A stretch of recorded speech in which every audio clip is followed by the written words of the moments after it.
Lucas 4:16, fala sobre sonhos. Todo mundo tem um sonho, né? Todos nós temos um sonho. Acho que sonho faz parte.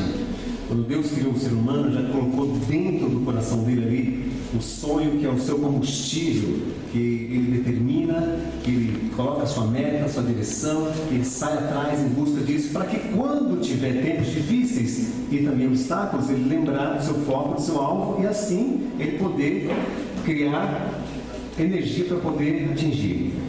Sonho é isso. Eu acho que cada um tem sonho aqui também, e esse sonho, na verdade, é o sonho de Jesus Cristo, o sonho de Jesus Cristo. Então, mas Deus tem sonho? Deus tem sonho, assim como nós temos sonho também. E esse sonho dele, ele traçou, deixou, está aqui também com a gente hoje. Então, Lucas 4:16, uma situação bem estranha que a gente vai ver aqui, uma situação que ele visitou a própria terra natal e acabou acontecendo um fato inédito. Porque Jesus sempre vai provocar pensamento em nossos corações. A proposta é sempre provocar pensamento para que nós possamos tomar atitude através do livre-arbítrio, né? Vamos ler então Lucas 4:16. Só um instante que eu estou chegando lá. Fala assim: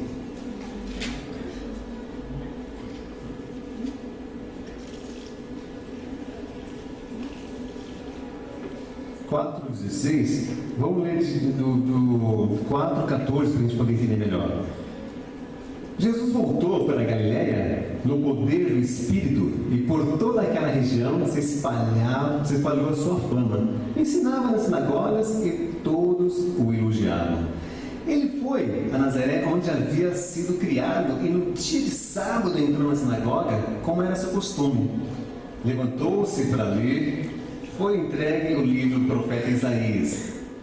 Abriu e encontrou o lugar onde está escrito: o Espírito do Senhor está sobre mim, porque Ele me ungiu para pregar boas novas aos pobres. Ele me enviou para proclamar liberdade aos presos e recuperação da vida aos cegos, para libertar os oprimidos e proclamar o ano da graça do Senhor.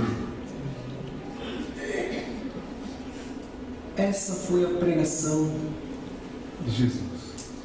Agora eu fico pensando na expectativa que foi criada ali naquela sinagoga, né? Os dirigentes, os religiosos, tudo mais. Olha, sabe aquela pessoa que está famosa, que vai estar aqui na cidade, vai pregar para a gente aí no sábado.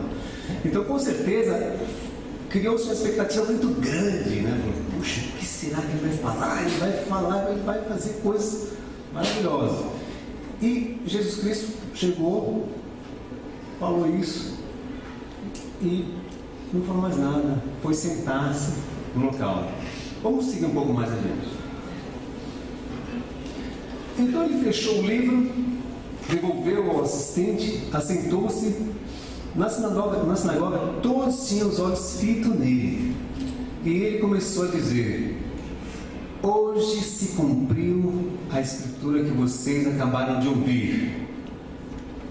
E ficou aquele silêncio. Mas como? Todos falavam bem dele e estavam admirados com a palavra de graça que saía dos seus lábios. Mas perguntaram: não é esse o filho do José? Que? Jesus lhe disse: é claro que vocês citarão esse provérbio: médico, cura-te a ti mesmo. Faz aqui na tua terra o que ouvimos que fizeste em Cafarnaum. Continuou ele: digo-lhes a verdade, nenhum profeta é aceito em sua terra. Asseguro que havia muitas viúvas em Israel no tempo de Elias, quando o céu foi fechado por 3 anos e meio, e houve uma grande fome em toda a terra. Contudo, Elias não foi enviado em nenhuma delas, senão a uma viúva em Serepta, na região de Sidom. Também havia muitos leprosos em Israel no tempo de Eliseu, o profeta. Todavia, nenhum deles foi purificado, somente Naamã, o sírio. Todos que estavam na sinagoga ficaram furiosos quando ouviram isso, levantaram, expulsaram da cidade, o levaram até o topo da colina sobre a qual fora construída a cidade, a fim de atirar o precipício abaixo. Mas Jesus passou por entre eles e retirou-se.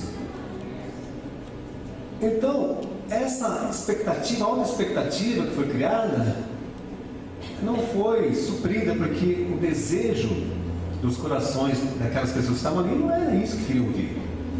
Não, mas que petulância é essa? Entrar aqui na igreja, nossa, e falar isso, que se cumpriu essa escritura? Não, ele não é o filho de José? Que isso? Como que pode essa audácia?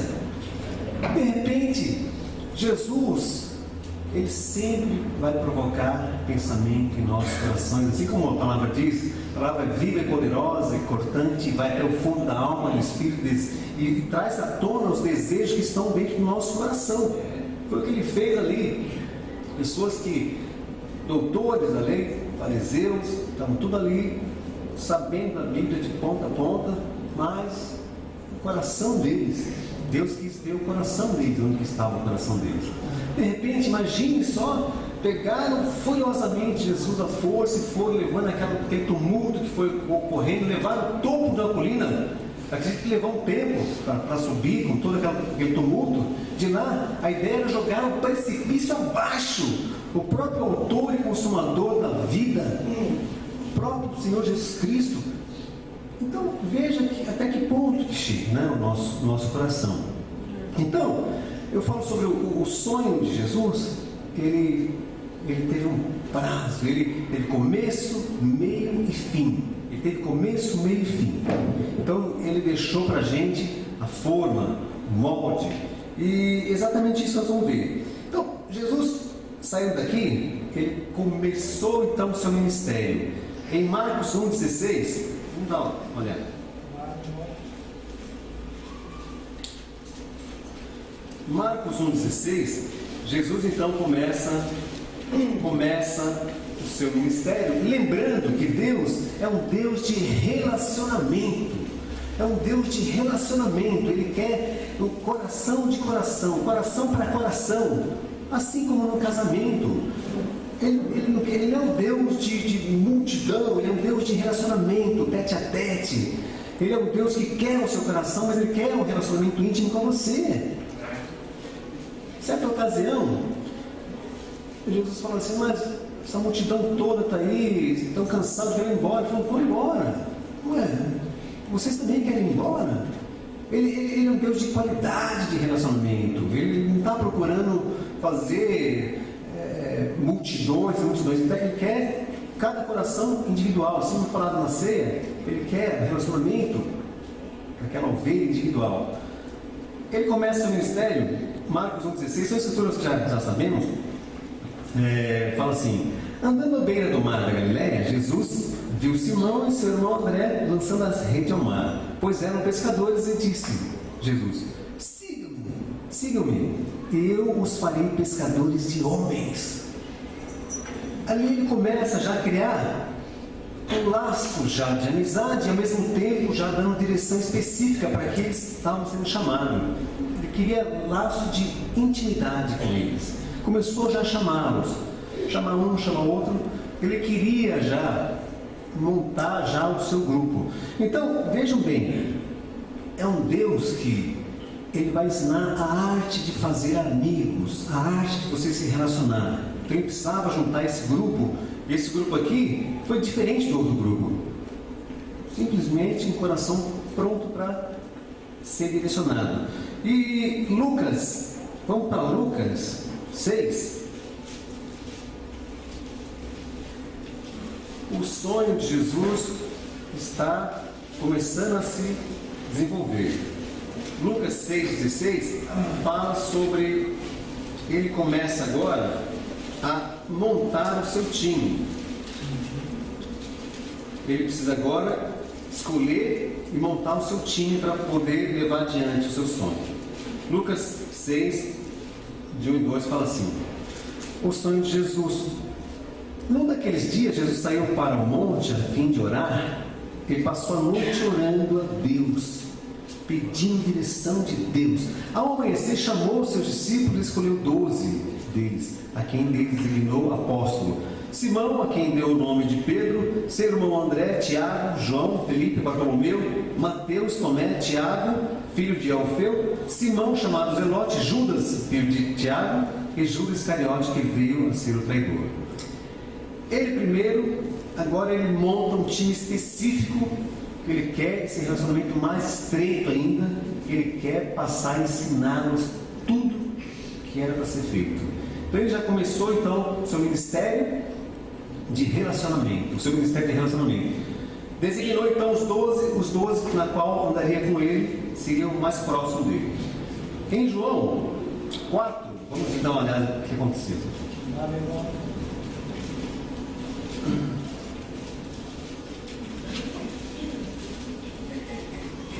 João 4, na verdade. João 4, de 1 e 2. E interessante como Deus, andando na terra, ele foi um líder que não é um líder que quer ficar no ar condicionado, é um líder que ele quer estar junto com as pessoas, ele quer estar ali ensinando as pessoas. E interessante esse fato que aconteceu aqui, que foram procuraram, né? Porque questionaram uma situação com ele. Ele falou assim, 4:1, os fariseus ouviram falar que Jesus estava fazendo e batizando mais discípulos que João. Espera lá. Embora não fosse Jesus quem batizasse, mas os seus discípulos. Olha que interessante. Foram questioná-lo porque ele estava dando já um outro formato para o seu sonho. Falou, não, espera lá. João está aqui, está pregando o batismo. Agora surgiu esse Jesus de Nazaré e está batizando mais do que o João. Espera lá, vamos lá procurar saber o que está acontecendo. Quando chegaram e viram que Jesus estava ensinando os seus discípulos a fazerem o que o João estava fazendo. Ele estava, na verdade, multiplicando as responsabilidades, dando direções, e para que o sonho dele avançasse com mais eficácia. Então, nós vemos que o plano de Jesus, relacionamento íntimo, Deus quer relacionamento íntimo com a gente e quer direção específica para a gente, quer nos ensinar passo a passo de como a gente fazer a coisa acontecer. Passou então a fase do treinamento. Lucas 9:1, outra parte importante do sonho de Jesus, que foi exatamente a direção, não só a direção, mas também uma organização. Ele precisava direcionar, mas ao mesmo tempo organizar. Lucas 9:1.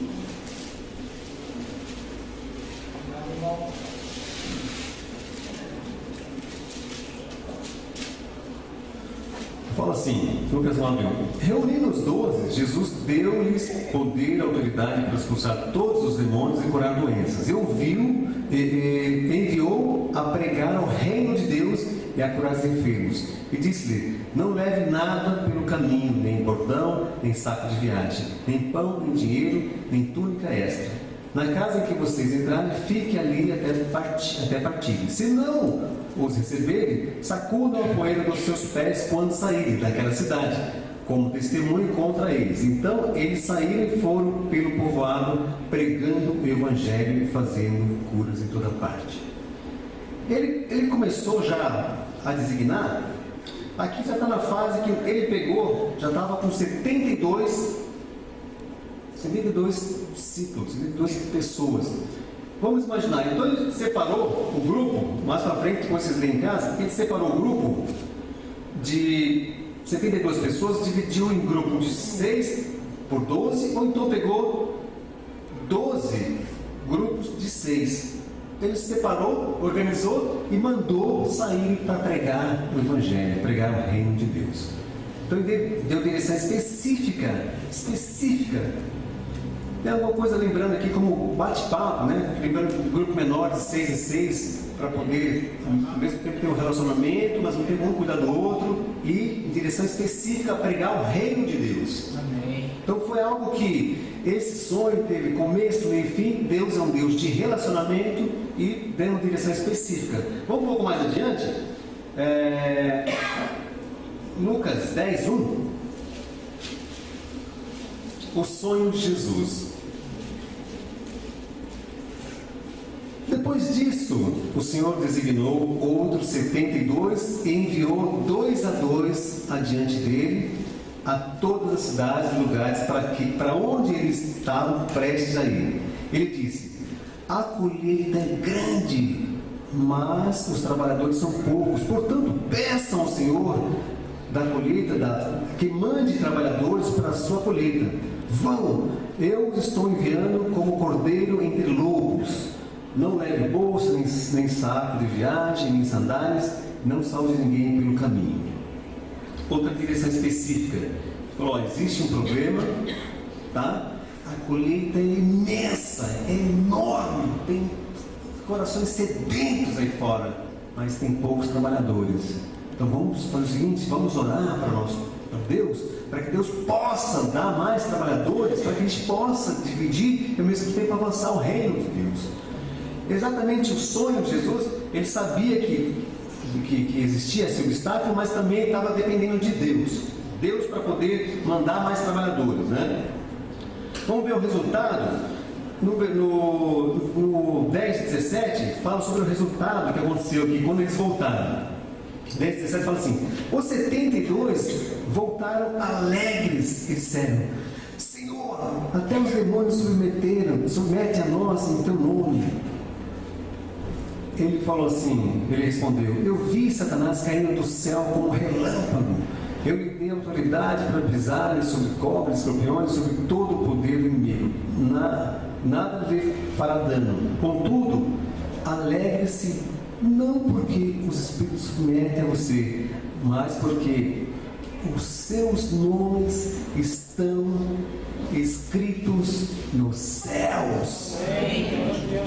Então, o fato de a gente pregar o reino de Deus, de buscar as pessoas para conhecer a Deus, vai nos trazer muita alegria, e a gente sabe disso, a gente tem experiência nisso, porque a cada estudo que você faz, você sai como se estivesse na nuvem, né? Mas essa alegria, você fala: não, essa alegria você tem que ter, mas a alegria maior é que seu nome está no céu, no livro de Deus, e nada vai poder apagar.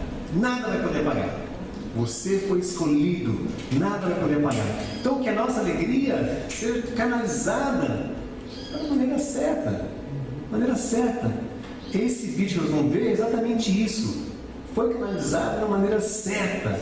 Porque se não for assim, nós vamos ser pessoas inconstantes a cada instante, assim como a onda do mar. Vamos seguir um pouco mais adiante. No versículo 21 desse mesmo capítulo, Jesus faz um comentário aqui para Deus. Versículo 21. Naquela hora, Jesus, exultando no Espírito Santo, disse: eu te louvo, Pai, Senhor do céu e da terra, porque escondeste essas coisas dos sábios e cultos e a revelastes aos pequeninos. Sim, Pai, pois assim foi do teu agrado. Imagina o brado do coração do próprio autor e consumador da vida, falando com o próprio Deus. Deus, eu te louvo, eu te agradeço, Pai, porque o Senhor revelaste essas coisas para as pessoas que estão aqui simples. Escondeste dos sábios, grandes, poderosos que existem nessa terra. Eu te louvo porque o teu planejamento foi esse, o teu plano foi esse, o teu plano específico foi esse. Deus, o próprio Jesus louvou a Deus dessa maneira. Imagine como deve ter sido aquele instante no céu, quando o seu ministério já estava em andamento, já estava dando fruto, já estava em organização e crescendo a cada dia. Vamos ver mais um pouquinho? Mateus, a missão, Mateus 28, 19 e 20.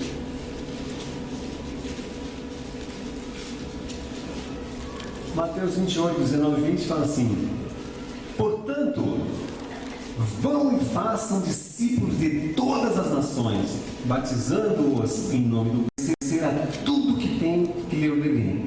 E eu estarei sempre com vocês até o fim dos tempos. Amém. Até o fim dos tempos. O tempo não acabou, Jesus está aqui nesse momento. Então, o sonho de Jesus também não ficou para trás. Ele está em andamento também. Está em andamento. Eu fiquei muito feliz do planejamento, do Wagner falando aqui. Eu falei, Deus, isso é incrível, porque isso mostra realmente que Deus está na direção. Na direção. Deus está na direção. Eu fico com o coração muito alegre. Deus está na direção. A impressão que eu fiquei ligando, e aí, como está? Vai fazer isso, vai falar aquilo? Não.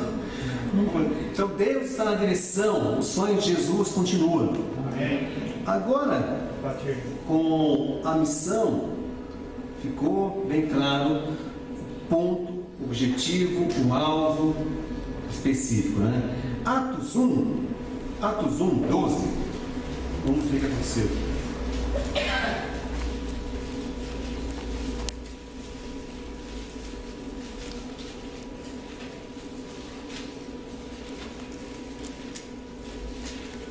Atos 1, 12, já fala assim, o sonho de Jesus.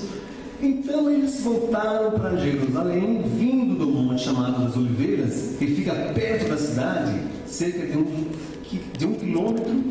Quando chegaram, subiram ao aposento onde estavam hospedados, achavam-se presentes Pedro, João, Tiago, André, Filipe, Tomé, Bartolomeu, Mateus, Tiago, filho de Alfeu, Simão, Zelote, Judas, filho de Tiago. Todos eles se reuniam sempre em oração com as mulheres, inclusive Maria, mãe de Jesus, e com os irmãos dele. Naqueles dias, Pedro se levantou entre os irmãos um grupo de cerca de 120 pessoas. Aqui o grupo já estava em 120 pessoas com comprometimento. 120 pessoas que já estavam ali na missão. 120 pessoas que já estavam aguardando, que a ideia era ficar na cidade, que ali haveria uma outra direção também, que seria o Espírito Santo. Então, o grupo já aumentou. Começou com 12, já passou por 70, 120. Vamos continuar um pouco mais. No capítulo 2 de Atos mesmo, 36, já começou a abertura oficial da Igreja de Cristo. Vamos ler aqui do 38, né? Porque o pessoal já estava preocupado com o que ocorrera. Pedro respondeu: arrependam-se e cada um de vocês seja batizado em nome de Jesus Cristo para perdão dos seus pecados e receberão o dom do Espírito Santo, pois a promessa é para vocês, para seus filhos e para todos que estão longe e para todos quanto o Senhor nosso Deus chamar. Com muitas outras palavras os advertia e insistia com eles: salve-se desta geração corrompida. Os que aceitaram a mensagem foram batizados e naquele dia houve um acréscimo de cerca de 3.000 pessoas sendo batizadas. 3.000 pessoas sendo batizadas. A abertura oficial da Igreja de Jesus Cristo. 3.000 pessoas ouvindo aquela pregação, vendo o que ocorrera na cidade. Então, veja como foi algo estrondoso, né? O milagre foi muito grande. E com certeza houve também, tudo que cresce, também com certeza vem também alguns ajustes, ou alguns problemas para serem resolvidos. Vamos continuar vendo o sonho de Jesus. Atos 2, 47. Um pouco mais adiante. Louvando a Deus e tendo a simpatia de todo o povo, e o Senhor lhe acrescentava diariamente os que iam sendo salvos. Deus diariamente mandava corações sedentos, diariamente mandava, porque eles tinham a simpatia de todos. Poxa, e diariamente eram sendo pessoas batizadas. Então, esse é o sonho de Deus também, na verdade. Vamos seguir um pouco mais adiante, fala assim, Atos 4:1. Fala o sonho de Jesus. Enquanto Pedro e João falavam ao povo, chegaram os sacerdotes, o capitão da guarda do templo e os saduceus. Eles estavam muito perturbados porque os apóstolos estavam ensinando o povo e proclamando em Jesus a ressurreição dos mortos.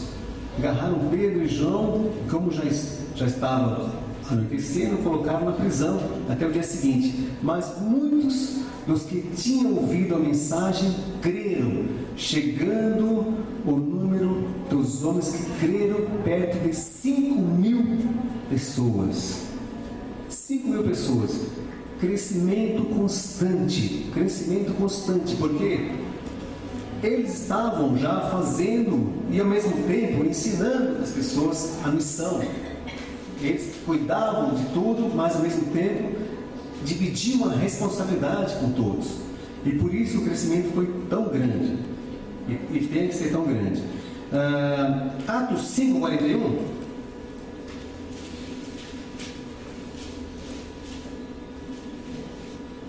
Fala assim: os apóstolos saíram do sinédrio, alegres por terem sido considerados dignos de serem humilhados por causa do nome.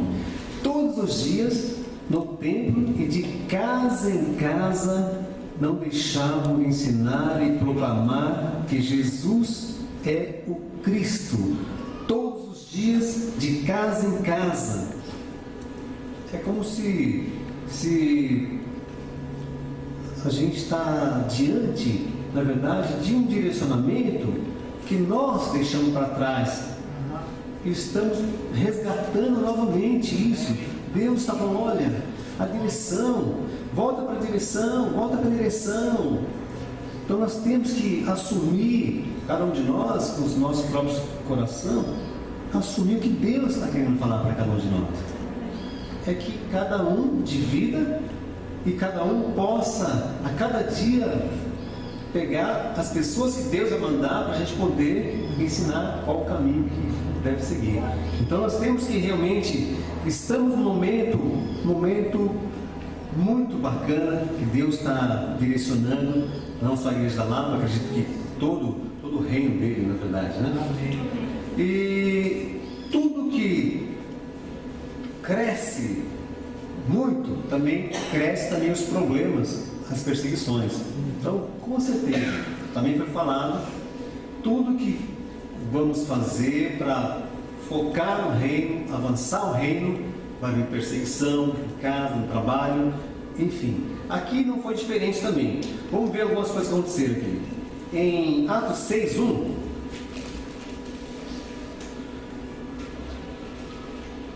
Atos 6:1, de 1 a 7, já vou ler direto. Naqueles dias, crescendo o número de discípulos, os judeus de fala grega, entre eles, queixaram-se dos judeus de fala hebraica, porque as suas viúvas estão sendo esquecidas na distribuição diária de alimentos. Por isso os 12 reuniram todos os discípulos e disseram: não é certo negligenciarmos o ministério da palavra de Deus a fim de servir às mesas. Irmãos, escolha entre vocês 7 homens de bom testemunho, cheios do Espírito e de sabedoria. Passaremos a eles essa tarefa e nos dedicaremos à oração e ao ministério da palavra. Não pode parar. O ministério da palavra não pode parar, porque começou, cresceu muito, alguns problemas, direcionou, orou a Deus. Tal proposta agradou a todos, então escolheram Estevão, homem cheio de fé e do Espírito Santo, além de Felipe, Prócoro, Nicanor, Timon, Parmenas e Nicolau, um convertido ao judaísmo proveniente de Antioquia. Apresentaram esses homens aos apóstolos, nos quais oraram e lhe impuseram as mãos. Assim, a palavra de Deus se espalhava, crescia rapidamente o número de discípulos em Jerusalém. Também um grande número de sacerdotes obedecia à fé que estava sendo pregada. Isso é incrível, porque eles começaram de um modo que começou a engrenagem, não parou mais. Então o que eles tinham que fazer? Deus, vamos direcionar pessoas para tal tipo de soluções que vai acontecer, e a palavra de Deus tem que continuar sendo pregada, tem que continuar, o alvo, o foco tem que continuar, não podemos perder o foco. Se todo mundo direciona para os problemas, todo mundo vai resolver problemas, então isso não avança. Somos então resolvedores de problemas? Não, a palavra tem que continuar sendo pregada, tem que continuar sendo evangelizada, tem que continuar os bate-papos. Eu fiquei muito feliz com essa notícia mesmo dos bate-papos. Isso vai ajudar muito de casa em casa, a gente vai poder criar laços de relacionamento íntimos, né? Para poder avançar. O que é o sonho de Jesus, na verdade? Certo? Vamos continuar aqui. Então, mais alguma perseguição. 6, 7 já foi. 11 e 19. Atos 11 e 19.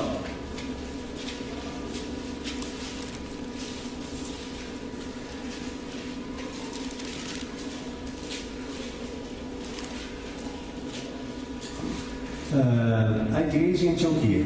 Os que tinham sido dispersos por causa da perseguição desencadeada com a morte de Estevão, chegaram até Fenícia, Chipre e Antioquia, anunciando a mensagem apenas aos judeus. Alguns deles, todavia, cipriotas e sirineus, foram a Antioquia e começaram a falar também aos gregos, contando-lhes as boas novas a respeito do Senhor Jesus. A mão do Senhor estava com eles, e muitos creram e se converteram ao Senhor. Muitos creram e se converteram ao Senhor. Então, não pararam. A perseguição começou no local, foram para outro. E aí começou a acontecer o seguinte: eles começaram a pregar o Evangelho em toda a parte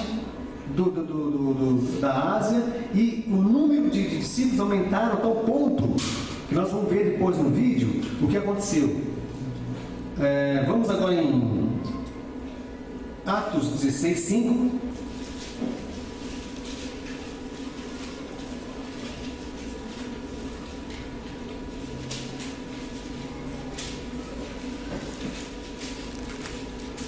O sonho de Jesus diz assim: assim as igrejas eram fortalecidas na fé e cresciam em número cada dia. Cada dia crescia, porque quando se divide o trabalho e cada um não deixa só para uma pessoa, só para um grupo de pessoas, fica mais fácil. Você percebe que naturalmente aqui eles assumiam o próprio compromisso e levavam a palavra de Deus. Eles não estavam dependendo de outras pessoas, ele estava dependendo de Deus. E isso, Deus fala assim, que Deus estava com eles e cresciam a cada dia. Se a gente chamar a responsabilidade, dividir essa responsabilidade entre a gente, vai ficar muito mais fácil. E o reino vai ficar leve, o resultado vai ser alegria. Porque quando você estuda com a pessoa, eu volto a repetir, é fantástico o benefício que nós recebemos, que recebemos. Eu estou tão animado com esse estudo, tenho certeza que Deus está trazendo, Antônio, vamos estar orando. A Ana vai ter um presente. Amém? Amém. Atos 16, Lucas 17, 6. Jesus já estava, antes de deixar formatado já o plano do sonho dele, ao mesmo tempo já ajudava eles a exercitar a fé e a ação, né? Lucas 17, 6 fala assim: ele respondeu: se vocês tiverem fé do tamanho de uma semente de mostarda, poderão dizer a esta amoreira: arranque-se e plante-se no mar, e ela lhe obedecerá. Jesus está trabalhando a fé porque esse trabalho depende de fé e ação. Fé e ação. Depender que nós, se nós colocarmos fé e ação, esse plano ele vai fazer maravilhas, não só na cidade de São Paulo, mas no Brasil e no mundo todo. Se nós injetarmos fé em nosso próprio coração. Ele injetando fé no seu ministério, Colossenses 1,6. Colossenses 1,6, eu falei que ia ser muito escritor.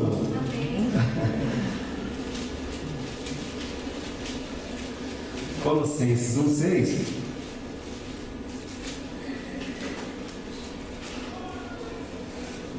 Vamos ler do 5, que fica na metade do 5. Vamos começar lendo do 5 em diante. Colossenses 1,6, o sonho de Jesus continua. Vamos ver aqui.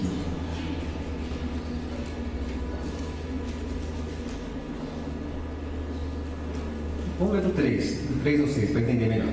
Sempre agradecemos a Deus, o Pai de nosso Senhor Jesus Cristo, quando oramos por vocês, pois temos ouvido falar da fé que vocês têm em Cristo Jesus e do amor que têm por todos os santos, por causa da esperança que lhes está reservada nos céus, a respeito da qual vocês ouviram por meio da palavra da verdade, o Evangelho que chegou até vocês.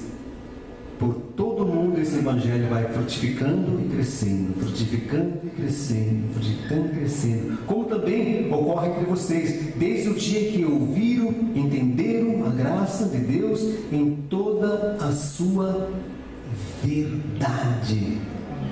O resultado, na verdade, ele fala que é crescimento. Não existe se você está comprometido com a palavra de Deus e tendo fé e atitude, não existe não crescimento. Não existe não crescimento. Então, é bem claro e nítido que o sonho de Jesus, ele deixou começo, meio e fim, e o resultado, crescimento e perseguição também. Ele deixou algo, um formato, uma forma, para que a gente possa pegar, direcionar novamente nossas vidas nesse comprometimento que nós assumimos no dia do nosso batismo. Jesus Cristo é o meu Senhor. Então vamos continuar um pouco. Salmo 126, 4 a 6.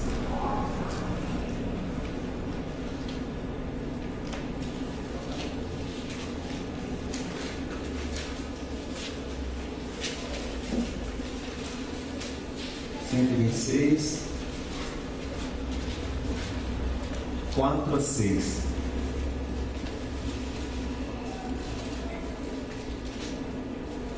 Diz assim: Senhor, restaura-nos, assim como enches o leito dos ribeiros no deserto. Aqueles que semeiam com lágrimas, com canto de alegria colherão. Aquele que sai chorando, enquanto lança a semente, voltará com cantos de alegria, trazendo os seus feixes. Essa é a promessa do Deus eterno, e poderoso. Restaura-nos, Senhor, que nós possamos novamente deleitar, voltando para casa, como se estivesse andando em nuvens. Eu quero muito animar e encorajar, porque eu sei que Deus, Ele tem um plano específico para cada um aqui. Deus tem um plano específico. Deus, Ele não é à toa, Ele escolhe a cada um o relacionamento que Ele quer ter com a gente aqui. Que nós possamos entender que a palavra de Deus, ela é viva, poderosa, importante, ela vai ter um íntimo de cada pessoa e julga os desejos e pensamentos dos corações. Isso nós sabemos, né? Foi o que Jesus fez no começo dessa pregação, quando Ele falou lá, aquele grupo de pessoas. Ele quis provocar aquela reação. Ele quis provocar, na verdade. Vamos só ler aqui a última escritura, depois a gente vai ver o vídeo. Em Lucas 19, 41, vamos ver o coração de Jesus aqui.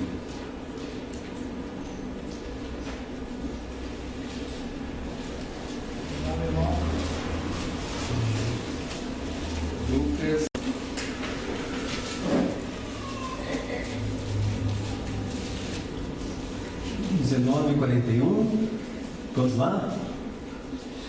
O sonho de Jesus. Quando se aproximou e viu a cidade, Jesus chorou sobre ela. Ele disse: se você compreendesse nesse dia, sim, você também, o que traz a paz, se você compreendesse de fato o que traz a paz real, mas agora isso está oculto aos seus olhos. Virão dias em que os seus inimigos construirão trincheiras contra você, a rodearão e a cercarão de todos os lados, também a lançarão por terra, você e os seus filhos não deixarão pedra sobre pedra, porque você não reconheceu a oportunidade que Deus lhe concedeu. Jesus, chorando, lamentou, olhando para a cidade, aquela oportunidade que estava passando por eles. Se eles soubessem que oportunidade, se eles pudessem imaginar que oportunidade que estavam passando, chorando e lamentou. Puxa, se vocês prestassem atenção, se vocês pensassem um pouco mais, o que realmente traz a paz, não é isso que estão procurando, não é correr para lá, para cá, não é o império, não é o ouro, nem tesouro, nem prata, não, o que de fato traz a paz é o que Deus está fazendo aqui, deixando direcionamento, deixando Ele pregando o reino. E ao mesmo tempo, isso mostra que Jesus não tinha nenhuma aparição diferenciada, algo, uma luz em cima dele, dizendo que ele era Deus. Não, não tinha nada, ele era como eu e você, simples. Ele andava pregando o Evangelho. E de fato, os corações, por eles mesmos, foram enganados, porque passou essa oportunidade. Nós sabemos da história, passou a oportunidade. Passou, mas eu falo aqui agora, e essa oportunidade nossa, nós vamos deixar passar? Não podemos deixar passar. O que Deus está fazendo aqui é que só estando comigo durante a semana para entender que Deus preparou essa pregação. Eu fiquei assim, muito, muito feliz, que eu vim ainda pensando, Deus, é isso mesmo, Deus, é isso mesmo, Deus. É isso que tem que falar mesmo, Deus. Estava pensando em outra coisa. Mas quando se foi confirmado com o Wagner falando, a ceia falando, a oferta falando, tudo falando, Deus, muito obrigado, Deus. Muito obrigado, que é isso que nós precisamos agora. Deus está mostrando para nós o direcionamento, a decisão que cada um vai tomar, enfim, que a nossa alegria seja porque os nossos nomes estão no livro da vida eterna e nada poderá tirar. Pode ser problema que for, pode ser problema no trabalho, no relacionamento, pode ser o que for, não tem problema maior. Quem poderá tirar? Ninguém poderá tirar. Então eu vou pedir para ir preparando já esse vídeo. Eu não dei a edição ali, mas é a carta de Esmirna. Está 19 minutos depois de começar. Ele fala sobre Policarpo, é o nosso irmão, ele já está aguardando a gente também. Policarpo foi um discípulo que viveu uma época onde estava de 81 a 96, de 81 a 96. Vou voltar só para a gente. Aí, aqui já vai começar. Ele vai contar a história do Policarpo, que foi um discípulo que viveu aqui, e a gente vai acompanhar o que ele passou, tá bom?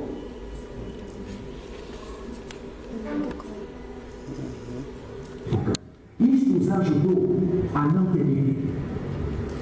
Veja o que Jesus diz a seguir em sua mensagem. Ele disse: para serem dispostos à prova, e tereis tribulação de 10 dias. O que ele está comunicando aqui? Bom, basicamente é o seguinte: suas tribulações têm um limite, 10 dias ou 10 anos, elas não durarão para sempre. Sabe, quando quando estamos passando por momentos difíceis, é muito fácil achar que aquilo vai durar por muito tempo. Nós não enxergamos a solução, apenas sentimos a dor, a perda, a frustração, não enxergamos a saída.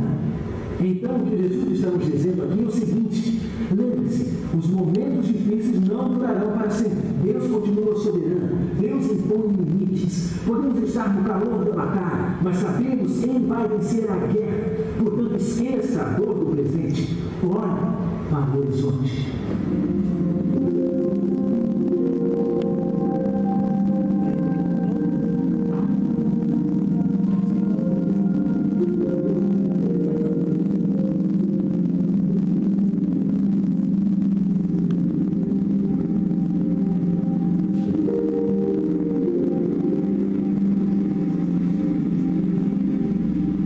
Analisemos agora a última parte do que Jesus diz: ser fiel até a morte, e dar-te-ei a coroa da vida.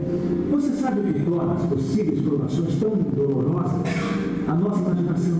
Ficamos pensando em todas as coisas terríveis que podem vir. Acabamos cheios de ansiedade e o quadro formado na nossa mente é geralmente mais escuro do que a realidade propriamente dita. Então, o que Jesus está dizendo é isso. Ok, vamos pensar no quadro mais sombrio. Qual é a pior coisa que poderia acontecer? Você poderia morrer? Isso seria a pior coisa?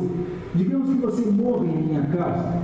Bom, se acontecer isso, qual será o resultado? Eu lhe darei a coroa da vida. Você receberá a vida eterna na minha segunda vinda. É isso que vai acontecer. Os crentes de Esmirna estavam passando por uma provação. Alguns poderiam ser presos, alguns poderiam até morrer, mas eles ainda podiam olhar para além daquela terrível circunstância. Eles ainda podiam ver outro horizonte, até mesmo além da morte. Jesus lhes garantiu: o vencedor de nenhum modo sofrerá dano na segunda morte. Você não experimentará a segunda morte, a morte eterna, a eterna separação de Deus. Esta é a única coisa que você precisa temer. Esta é a única coisa que pode nos derrotar. Com Cristo, nós estamos seguros, até na pior das circunstâncias. Mesmo que tenhamos que abrir mão da vida, nós não seremos atingidos pela segunda morte. Nós teremos a coroa da vida, a vida eterna, com o Pai do céu. Como Jesus consegue nos dar uma garantia tão grande? Por ele ser quem ele é e pelo que ele fez. No início dessa carta a Esmirna, Cristo assim se identifica. Vejamos este texto em Apocalipse, capítulo 2, e verso 8. Estas coisas diz o primeiro e o último, que esteve morto e tornou a viver. Jesus venceu o reino da morte. Ele venceu a morte como o primeiro e o último. Ele segura firmemente em suas mãos a coroa da vida. E ninguém pode tirar dele. Esta é a palavra de cura que chegou aos perseguidos crentes desta cidade há muito tempo. É uma palavra que nos ajuda a atravessar qualquer dificuldade, qualquer tragédia que nos sobrevém. Você não precisa ter medo, não precisa ficar paralisado nos momentos difíceis, só precisa erguer os olhos, só precisa olhar para o horizonte. Existe uma explicação para o que está acontecendo. Pode não ser visível neste instante, pode não ser claro lá embaixo nas ruas estreitas e barulhentas, mas olhe para o horizonte. Existe um significado na visão humana. Olhe para o horizonte. Esta tribulação não vai durar para sempre. Olhe para o horizonte. Ainda que o pior aconteça, Jesus tem a coroa da vida esperando por você. Esta é a prescrição do grande médico. Ela funciona hoje em dia. Ela funcionou durante toda a história. Deixe-me contar-lhe sobre como funcionou para um homem extraordinário, bem aqui em Esmirna.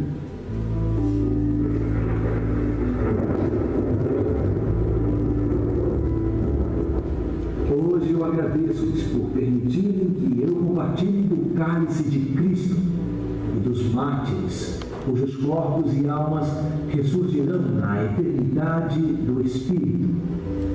Aceite como um sacrifício vivo.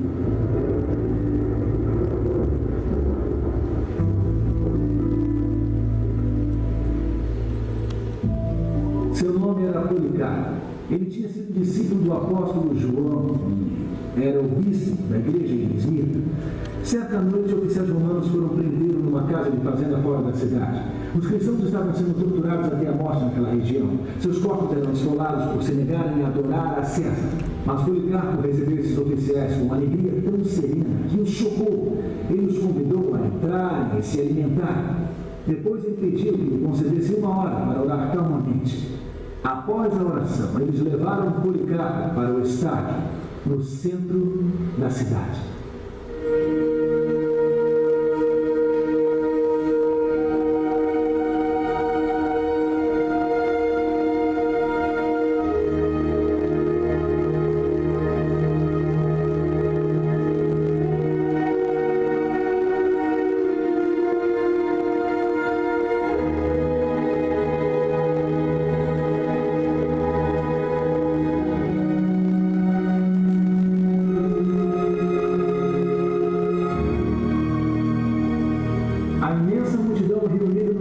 Vibrou quando Policarpo entrou e foi conduzido até uma enorme pilha de madeira. O procônsul encarregado deu a Policarpo uma última chance de renunciar a Cristo. Ele disse: amaldiçoe, serás livre, e junie a Cristo. Policarpo virou-se para ele e respondeu calmamente: há 86 anos eu sirvo a Cristo, e ele nunca me fez mal nenhum. Como posso agora blasfemar o rei que me salvou? Então o procônsul ameaçou furiosamente: tem feras selvagens preparadas. Policarpo respondeu: pode chamá-las.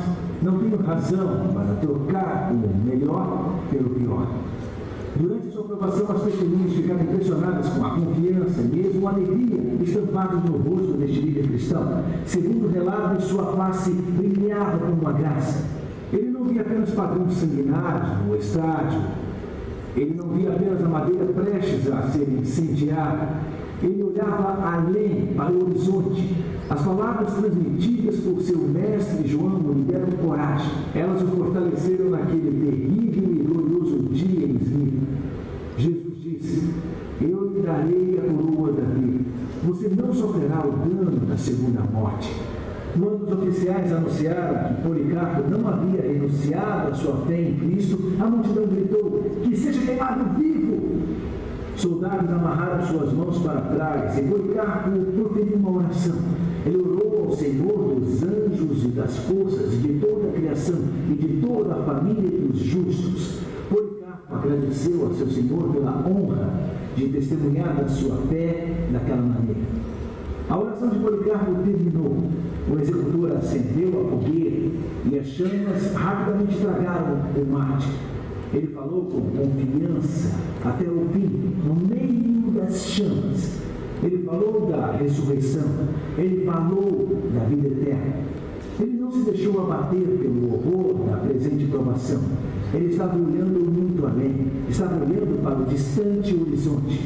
Amigo, Deus pode nos dar este tipo de confiança, este tipo de segurança. Ele pode nos ajudar a olhar além das chamas que ameaçam, dos gritos da multidão furiosa. Ele pode nos manter fortes até o fim. Jesus Cristo pode ajudá-lo a aguentar firme nos momentos mais difíceis. Ele pode ajudá-lo a ver além das chamas. Portanto, ele convida a entregar a sua vida nas mãos de Jesus Cristo, o grande médico. Você precisa fazer uma entrega completa, uma entrega total. Eu convido a fazer de Jesus os seus...